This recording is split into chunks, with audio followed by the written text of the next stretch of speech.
Historic moment for Indian democracy where the Rajya Sabha cleared women's quota bill with 0 votes against the bill.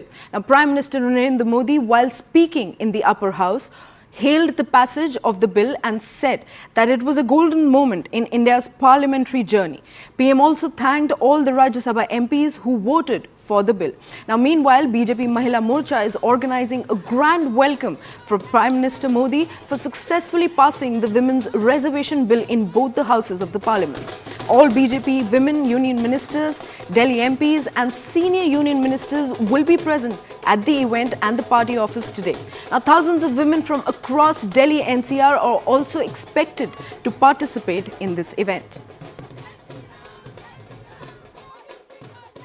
करीब 132 माननीय सदस्यों ने दोनों सदन में मिलाकर के बहुत ही सार्थक चर्चा की है और भविष्य में भी इस चर्चा का एक एक शब्द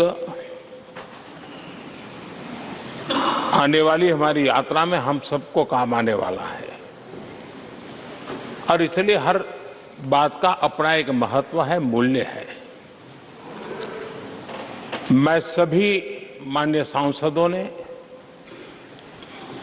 अपनी बात के प्रारंभ में तो पहले ही कहा है कि हम इसका समर्थन करते हैं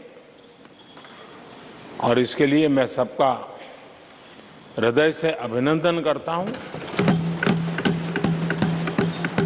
हृदय से आभार व्यक्त करता हूं। ये जो स्पिरिट पैदा हुआ है, ये स्पिरिट देश के जन जन में एक नया आत्मविश्वास पैदा करेगा और हम सभी माननीय सांसदों ने और सभी राजनीतिक दलों ने एक बहुत बड़ी अहम भूमिका निभाई है। नारी शक्ति को एक विशेष सम्मान सिर्फ विधेयक पारित होने से मिल रहा है ऐसा नहीं है।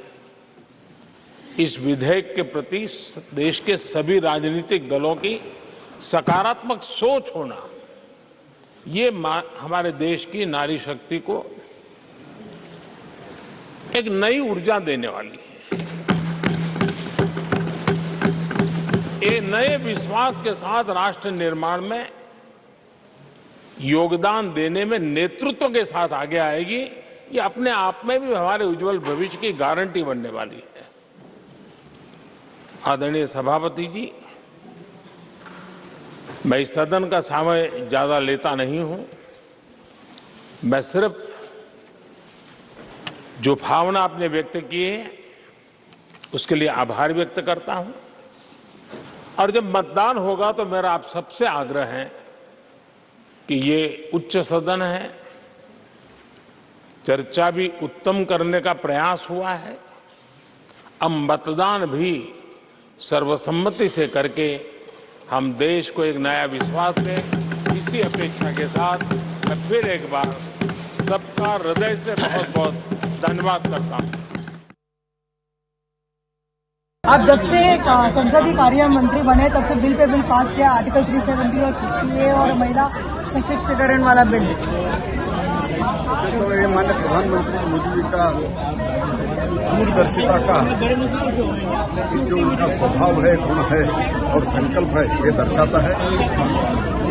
और मैं सौभाग्यशाली मानता हूं माननीय प्रधानमंत्री जी के आशीर्वाद से ये जब बड़े बड़े बिल पारित हो रहा है तब हम भी संसद में हैं और ये ऐतिहासिक जो काम हो रहा है, ये ऐतिहासिक काम में हम शामिल हो रहा है, ये तो बहुत बड़े गर्व की बात है। As a woman, as a parliamentarian, the women's reservation bill, what does this mean to you, Poonam, as you look at for the generations to come? Because I feel so elated and happy and grateful to Honorable Prime Minister that what he said he's done it.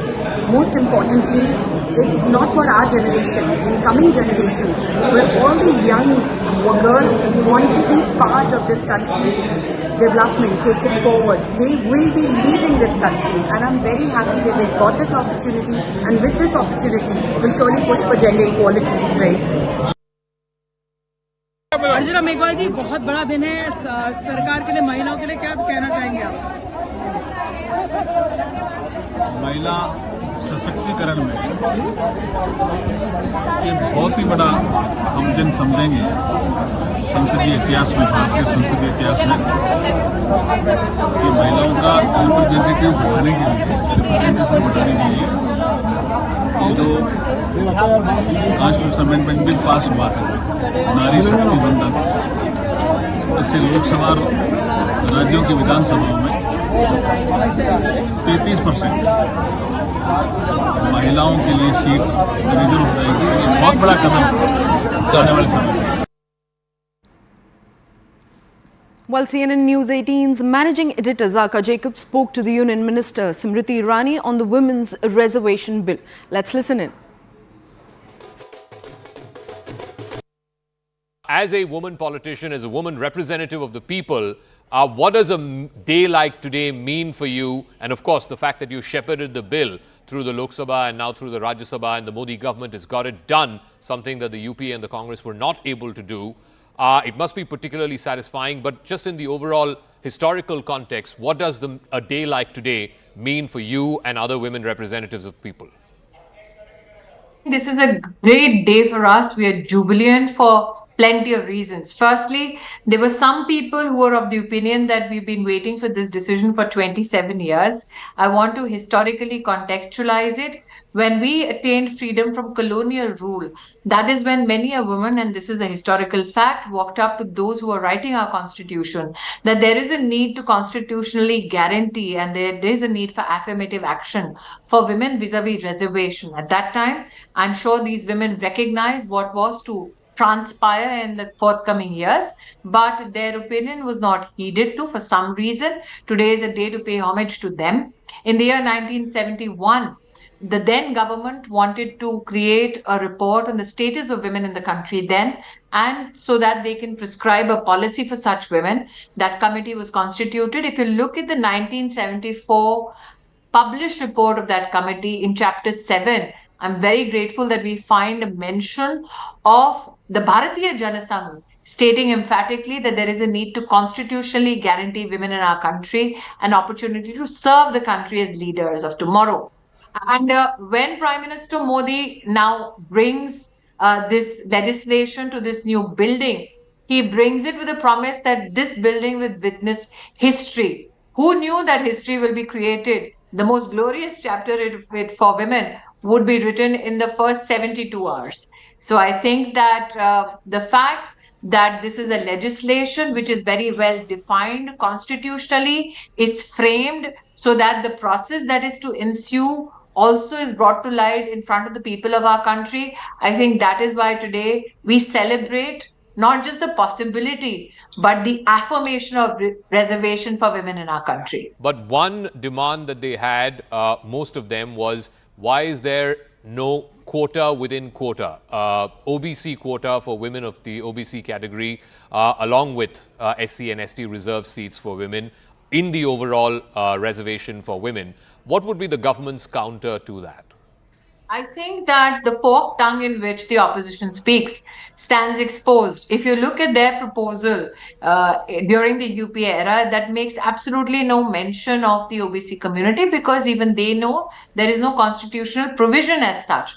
There is also no constitutional provision for reservation in the name of religion. That in itself is ultra vires of the constitution.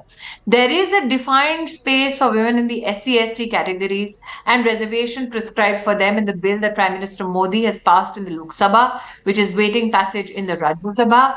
There is also a defined timeline. If you look at the Congress's proposal by Mrs. Sonia Gandhi in page 2, 2B and 3B, you will find shockingly that what Sonia Gandhi had proposed was that women from the SC/ST and other women per se will not receive reservation for 15 years. In fact, she had curtailed the reservation to only 10 years.